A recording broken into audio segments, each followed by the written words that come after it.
galera, beleza? Thiago na área. Seguinte, esse vídeo aqui eu quero explicar, eu quero que vocês entendam mais ou menos a minha linha de raciocínio para eu montar as configurações, quando eu quero montar um PC, quando eu vou indicar alguma coisa para um amigo meu.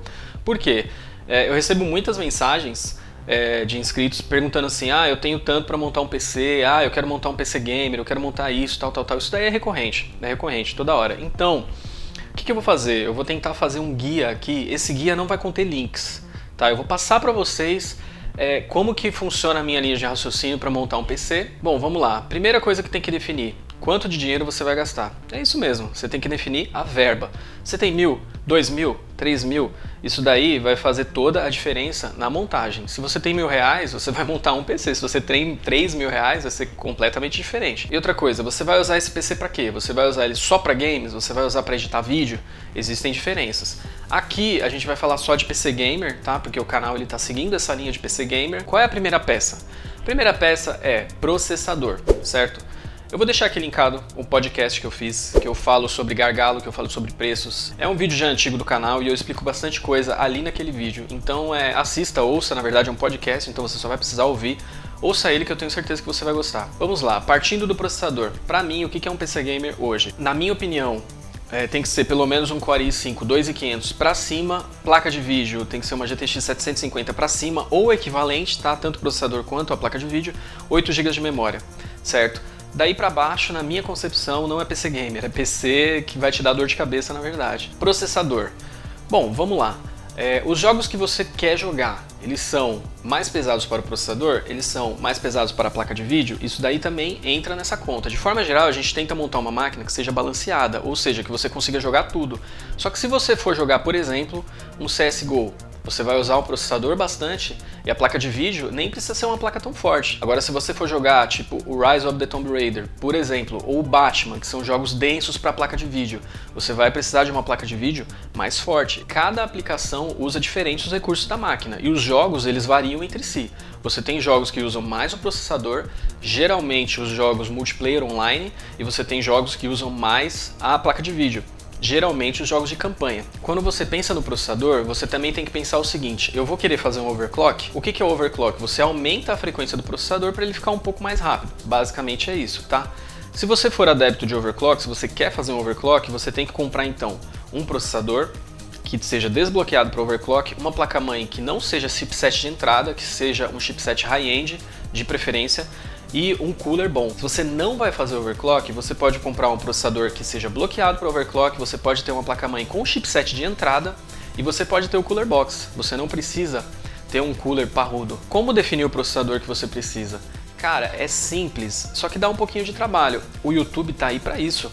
Entra no YouTube, digita lá i5 2500K, i5 2500 rodando PUBG, rodando CSGO.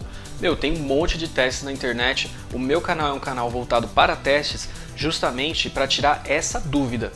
Você que tem um i5 consegue rodar o PUBG legal? Você que tem uma GTX 750 Ti consegue rodar o CSGO, o PUBG legal? Essas as dúvidas que eu quero tirar no meu canal. E tem várias gameplays por aí com FPS na tela que você vai conferir. Vê os jogos que você quer jogar, pesquisa no YouTube, define o processador. Definiu o processador, você compra a placa-mãe. Essa placa-mãe pode ser uma placa-mãe com chipset de entrada ou com chipset high-end. O que vai definir? Aquela questão que eu falei do overclock. Você vai fazer overclock? Não vou fazer overclock. Então você pode pegar um chipset de entrada. Ou, sim, eu quero fazer overclock, então pegue um chipset high-end, entendeu? E o cooler é a mesma coisa. Você vai fazer overclock, você vai trabalhar em estoque. Se for para trabalhar em estoque, você pode pegar um cooler simples, um cooler que se assemelha ou até o cooler box. Se você vai fazer overclock, tem que ser um cooler mais parrudo, que tenha de repente duas ventoinhas, um dissipador grande ou dissipador duplo. Então assim, tudo depende do que você quer fazer. Memória RAM. Memória RAM é o seguinte, você pode hoje colocar 8, 16, 32, eu recomendo que você coloque pelo menos 8 GB de memória. Por quê? Eu acho que mais do que isso só vai ser necessário em alguns games, tá? A grande maioria dos jogos não passa ali dos 7 GB. Por todos os testes que eu fiz até agora, nenhum jogo passou de 7 GB, eu acho, pelo menos eu não me lembro de nenhum. Então assim, em tese, se eu tivesse 6 GB de memória, eu ia conseguir rodar tudo legal. Com 8 GB eu fico com uma folguinha. Então assim, não coloque 4 GB, coloque 8 para cima. Com 8 GB eu já acho que fica ok. Mas aí é aquela história, você vai ver a sua necessidade. A questão da frequência da memória é uma coisa que funciona assim. O que é frequência? Basicamente, velocidade. Ciclos por segundo, certo? Se você tiver uma grande diferença de frequência, por exemplo, tá? Você tem uma grande diferença entre as memórias DDR2 e as memórias DDR4 2400. Sim, existe uma grande diferença. Agora, se você tem, por exemplo, o caso da memória DDR4, que é 2133, e a memória DDR4, que é 2400, não vai fazer tanta diferença assim. Se você pegar essa memória que é 2133 e colocar ela a 3200, sim, vai dar bastante diferença. Se você colocar ela a 2.400, é uma pequena diferença, mas é para vocês entenderem o que é a frequência. SSD, vamos lá, unidade de armazenamento sólido, que é o SSD. Para que serve? É a mesma função do HD, armazenamento bruto, armazenamento pesado.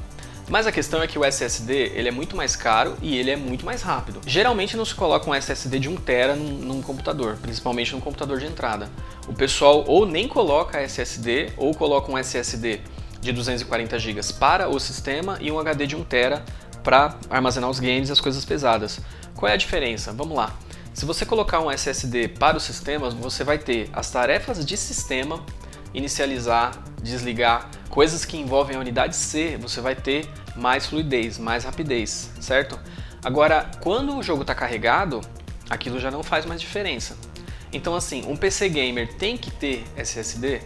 Cara, é legal ter, para você ter as tarefas de sistema mais rápidas, mas não é necessário, tá? Depois que o jogo carregou, não vai fazer mais diferença. Então nesse caso, você vai pensar na sua necessidade e vai ver se vale a pena você ter um SSD ou não. Galera, é o seguinte, todas essas peças que eu falei até agora, eu acho que elas compensam ser compradas no AliExpress. Geralmente processadores novos não compensa comprar no AliExpress, mas processadores mais antigos, de linhas mais antigas, geralmente chega a ser a metade do preço. SSD também é mais barato no AliExpress. Então todas essas peças que eu falei até agora, na minha visão, compensam de ser compradas no AliExpress. É claro, tomando cuidado ali com o limite de $100, porque se você for taxado, aí de repente você perdeu a vantagem, entendeu?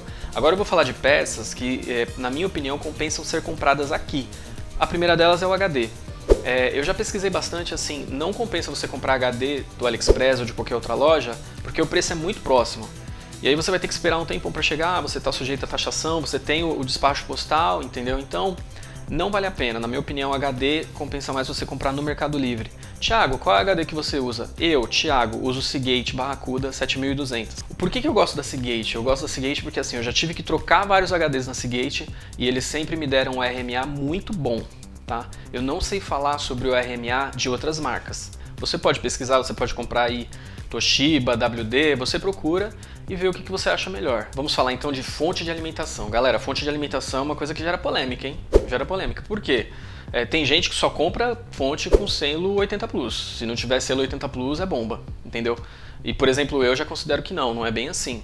Se você tiver grana, compre uma fonte que tenha 80 Plus. O que é o selo 80 Plus? Ele garante para você 80% de eficiência energética. Entenda o seguinte, a fonte ela é de 500 watts, mas ela precisa se alimentar, certo? Então ela também tem um TDP, ela também tem um consumo de energia. Uma fonte que tenha o selo 80 Plus, ela vai te entregar 80% de energia. Faz a conta aí, 500 watts você vai ter 80% de 500 watts, 400 watts você vai ter 80% de 400 watts. Por quê? Ela precisa daqueles 20% para se alimentar. As fontes que não têm o selo 80 Plus são fontes que precisam de mais que isso, elas não têm uma eficiência energética tão grande. Por exemplo, a fonte da OnePower que eu uso aqui nos testes, ela tem eficiência de 70%, ou seja, ela precisa de 30% para se alimentar, então ela me entrega menos energia do que uma fonte 80 Plus. Geralmente essas fontes de marca, da Corsair, da GameX, elas são feitas também com processo de fabricação melhor e elas têm também sistema de segurança que te trazem aí um conforto, uma confiabilidade melhor, certo? Mas assim, dizer que uma fonte que não tem o selo 80 Plus é bomba, isso chega a ser um exagero, porque eu já tive várias fontes sem o selo 80 Plus e eu não tive nenhum problema com elas, tá? Então assim, pesquisa. É o que eu sempre falo pra vocês, não acredita em tudo que eu falo não. Vai no YouTube, faz a sua pesquisa, eu tô falando a minha experiência, só que você pode querer algo totalmente diferente, certo? Gabinete. Galera, o gabinete é o seguinte, vai de cada um. É outra peça que depende. Esse aqui é um vídeo do depende de você. Tu gosta de um gabinete todo cheio de firula, enfeitado, cheio de coisa, grande? Cara, você vai gastar 200, 300, 400 reais no gabinete. Então assim, você consegue comprar gabinetes aí por 50 reais usados no Mercado Livre, por exemplo, ou na OLX, ou em grupo de Facebook, e você pode gastar 300, 400, 500 reais num gabinete novo, entendeu? Depende de você, depende do seu gosto. Gosto é gosto. Na faixa de R$200 existem muitos bons gabinetes, muitos mesmo. Tá, eu acho que gastar mais do que isso no gabinete talvez seja exagero, mas novamente, gosto é gosto. Você pode gostar de gabinete, você pode gostar daquela parte visual da coisa. Pra mim, por exemplo, não faz tanta diferença. As minhas preferências sobre gabinete são simples. Eu prefiro um gabinete que seja grande, que tenha espaço para mexer lá dentro. Geralmente um que tenha a fonte na parte de baixo, tá? Mas se tiver a ponte também na parte de cima, tudo bem, não vai parar de funcionar e nem vai dar menos FPS por causa disso. E um gabinete que tem um exaustor na parte de trás, tá? Se tiver uma fan na parte da frente e uma fan na parte de trás para tirar o ar quente, beleza, você já vai ter um sisteminha ali de rotação de ar que vai ser legal, entendeu? Só que tem uma questão também, outra questão, eu uso o gabinete aberto. Então pra mim essa questão da fan aí, tanto faz, entendeu? Eu tiro a tampa lateral do gabinete, eu sei que acaba sujando, entra mais poeira, eu tenho que limpar com mais frequência, mas deixando ele aberto, ele fica mais bem refrigerado. Se você preferir o gabinete fechado, que nem a maioria das pessoas preferem, então assim, um gabinete que tem umas duas fãs aqui na parte da frente, mais uma na parte de trás que vai funcionar como exaustor, ele vai fazer um fluxo de ar ali bem bacana no gabinete. Lembrando, o gabinete não dá FPS. Você pode colocar a placa-mãe em cima da caixa e montar que o bagulho vai funcionar. Pessoal, é o seguinte, como sempre eu vou editar esse vídeo para ficar o mais curto possível, com mais informações relevantes o possível. Contem as suas experiências aí de montagem, contem coisas que aconteceram durante a montagem, durante a compra das peças, deixem aí, se possível, a relação de peças que você tem, a configuração que vocês têm, onde vocês compraram, porque isso ajuda bastante o pessoal a tirar a dúvida sobre onde comprar, sobre qual link usar, enfim. Eu acho muito bacana quando existe uma interação nos comentários, quando um inscrito responde o outro, eu acho muito legal isso, porque significa que as coisas estão andando legal. Grande abraço para você que assistiu até aqui e valeu!